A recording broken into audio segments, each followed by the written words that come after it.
নমস্কার দর্শক, আমার ইউটিউব চ্যানেলে আপনাদের সকলকে স্বাগত জানাই। অতি সম্প্রতি ইরান ও ইসরায়েলের মধ্যে আক্রমণকে কেন্দ্র করে উভয়ের মধ্যে দ্বন্দ্ব ক্রমশই বেড়ে চলেছে। এই পরিস্থিতিতে আমরা দেখে নেব দুদেশ এয়ারফোর্সের দিক দিয়ে কতটা শক্তিশালী।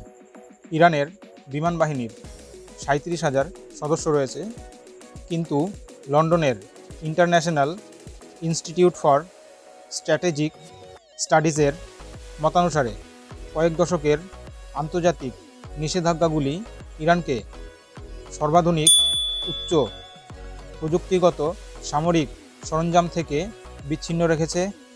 ইরানের বিমান বাহিনীর কেবল কয়েক ডজন আঘাতকারী বিমান রয়েছে। এর সাথে রাশিয়ান জেট ও 1979 সালের আগের ইউএস এয়ারক্রাফট রয়েছে। IISS এর মতে ইরানের F4, F5 ফাইটার জেট সহ Russian made Sukhoi 24, MiG-29, F7 এবং F14 এর মতো এয়ারক্রাফট রয়েছে। এছাড়া ইরানের কাছে রয়েছে পাইলটবিহীন বিমান এবং 3500-রও বেশি সারফেস টু সারফেস মিসাইল রয়েছে।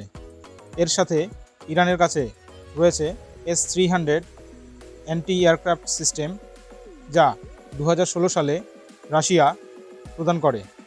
এছাড়া Babur 373 surface to air missile platform এবং সায়াদ ও রাদ ডিফেন্স সিস্টেম রয়েছে।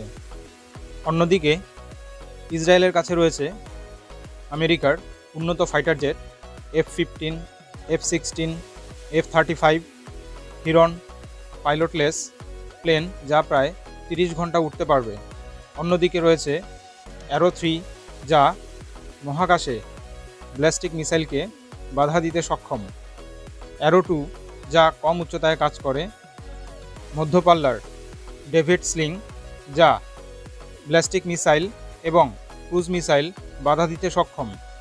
এছাড়া রয়েছে স্বল্পপাল্লার আয়রন ডোম এয়ার ডিফেন্স সিস্টেম, যা স্বল্প পাল্লার রকেট ও আর্টিলারি শেলকে ধ্বংস করতে সক্ষম।